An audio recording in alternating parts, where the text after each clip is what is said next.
είδατε στην εκπομπή μας, θα κάναμε σαλάτα. Λοιπόν, σήμερα το πρώτο επεισόδιο θα σας δείξουμε πώς να φτιάξετε γύρο χοιρινό όπως το φτιάχνουμε στα σουβλατσίδικα με 3 διαφορετικούς τρόπους χωρίς να σκοτωθεί κανένα απολύτως ζωάκι. Θα φτιάξουμε γύρο από μανιτάρια, γύρο από σεϊτάν και θα πάρουμε και έναν έτοιμο γύρο που πουλάνε σε καταστήματα με vegan προϊόντα. Θα το μαγειρέψουμε και θα δούμε ποιο μας αρέσει καλύτερα. Για πες και εσύ, Γιώργο. Καταρχάς να αναφέρουμε ότι για τον έτοιμο το γύρο την εταιρεία, δείξτε μας λίγο το κουτί. Αυτός εδώ είναι ο γύρος που θα χρησιμοποιήσουμε σαν έτοιμο. Θα το κάνουμε στο τέλος. Πρώτα θα σας δείξω γύρο από μανιτάρια, μετά γύρω από το σεϊτάν και στο τέλος θα φτιάξουμε τον έτοιμο. Είμαστε έτοιμοι, μπορούμε να βάλουμε την ποδιά μας και να αρχίσουμε να μαγειρεύουμε.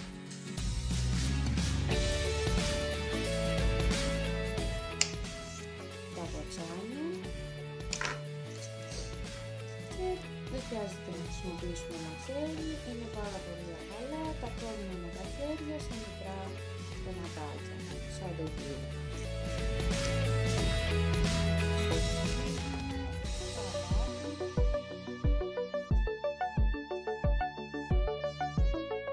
Και τα μπαχαρικά.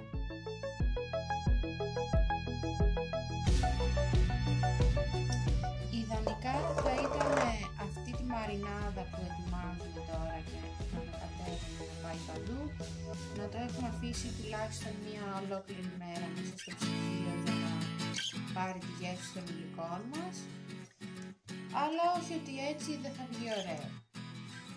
Απλά άμα το αφήναμε κιόλας θα είχε ακόμα καλύτερη γεύση. Αρχίζουμε, πετάμε τα μανιτάρια μας σε τηγάνια, αλλά όχι όλα, μία μικρή ποσότητα, γιατί τα μανιτάρια έχουν μέσα τους πολλά υγρά και να βγουν μετά στο τηγάνι και αντί για τηγανιτά θα γίνει σούπα. Οπότε μικρές ποσότητες. Τώρα εγώ έχω ένα μικρό τηγάνι εδώ πέρα, εσείς αν έχετε μεγαλύτερο βάζετε περισσότερα. Ας αν τα βλέπετε τόσο, θα συρρυκνωθούν, θα γίνουν μικρούλια και τραγανά και πάρα πολύ νόστιμα και δεν θα έχουν σχεδόν καμία διαφορά από το κλασικό κουτσόγυρο που ξέρουμε και παίρνουμε από τα σουβλατσίδικα, ειδικά μαζί με τα υπόλοιπα υλικά, την πίτα, τις πατάτες, το τζατζίκι, τα λαχανικά. Θα γίνουν όλα μια υπέροχη γεύση. Αυτό είναι το τελικό αποτέλεσμα, έτσι πρέπει να δείχνει, σε αυτό το χρόνο να έχει ροδίσει. Θα πάρω και ένα κομματάκι να δοκιμάσω.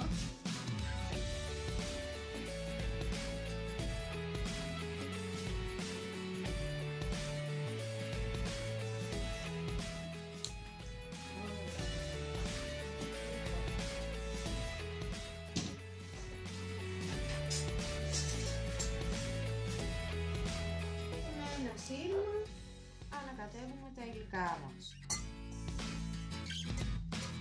Αυτό εδώ είναι το μείγμα μας. Ίσως θα έπρεπε να είναι λίγο πιο συμπαγές, αλλά δεν μας πειράζει και έτσι βγαίνει πολύ ωραίο. Λοιπόν, παίρνουμε το λάδι μας, κλασικά, ρίχνουμε στο τηγάνι και αφού έχουμε ζεστάνει το λάδι μας σε χαμηλή φωτιά, παίρνουμε τη ζύγη μας και με τα χέρια κόβουμε μικρά κομματάκια και τα πετάμε μέσα στο τηγάνι.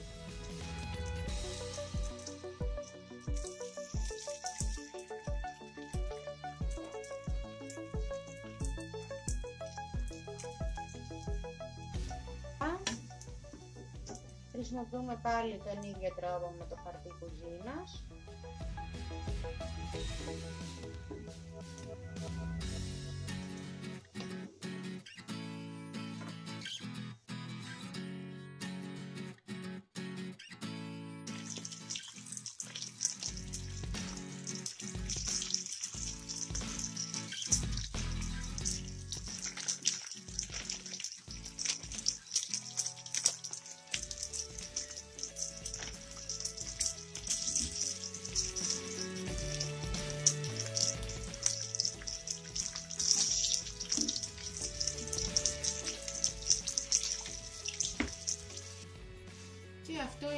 τελικό αποτέλεσμα που πρέπει να έχει. Λοιπόν, και πάμε στο τζατζίκι μας. Και ξεκινάμε να φτιάξουμε το τζατζίκι μας. Ανοίγουμε το γιαούρτι.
Τζατζίκι.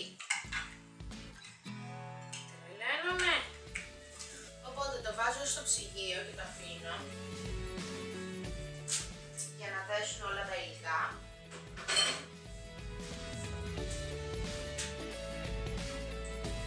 Και τώρα μπορούμε να ξεκινήσουμε να ετοιμαζόμαστε για το σερβίρισμα. Να κόψουμε ντομάτες, κρεμμύδια, τηγανιτές πατάτες κλπ. Αυτά δεν σας τα δείχνω, ξέρετε να τα κάνετε. Και έτσι λοιπόν τα πιατάκια μας είναι έτοιμα. Έχουμε βάλει πίτες, πατάτες. Το δείξουμε για ένα πιο κοντινό. Ναι. Έτσι φαίνεται από κοντά, τέλος πάντων. Αυτό είναι μάλλον με το γύρο με το... Αυτό είναι το μανιτάρι. μανιτάρι.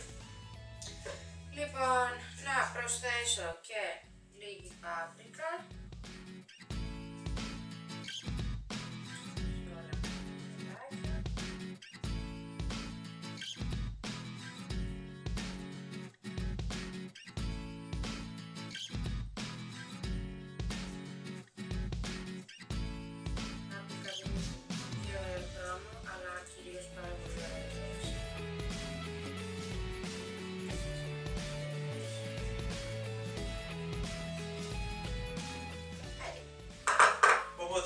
Αυτό το οποίο μπορείτε να κάνετε για να μας στηρίξετε στην εκπομπή είναι να πάτε στο link από κάτω που βρίσκεται στο description, όλα τα link και τα προφίλ μας και το Instagram και όλα. Να κάνετε ένα like, ένα subscribe, ίσως και ένα share στους φίλους σας. Μέχρι την επόμενη φορά.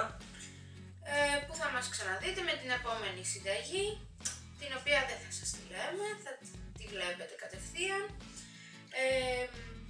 Αυτό που ήθελα εγώ να πω είναι ότι βλέπετε ότι με τη vegan μαγειρική έχουμε πολλές εναλλακτικές. Έχουμε κάνει σήμερα 3 είδη γύρου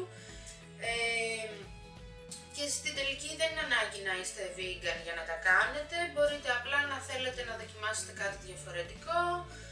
Μπορείτε απλά να πάρετε μια ιδέα για να φτιάξετε κάτι δικό σας και επίσης να σημειώσουμε ότι η εκπομπή δεν είναι για ανθρώπους που θέλουν να κάνουν δίαιτα. Μη σας μπερδεύει το vegan με κάτι το υγιεινό. Όπως είδατε σήμερα ουσιαστικά χρησιμοποίησαμε τηγάνι σε όλες τις συνταγές μας.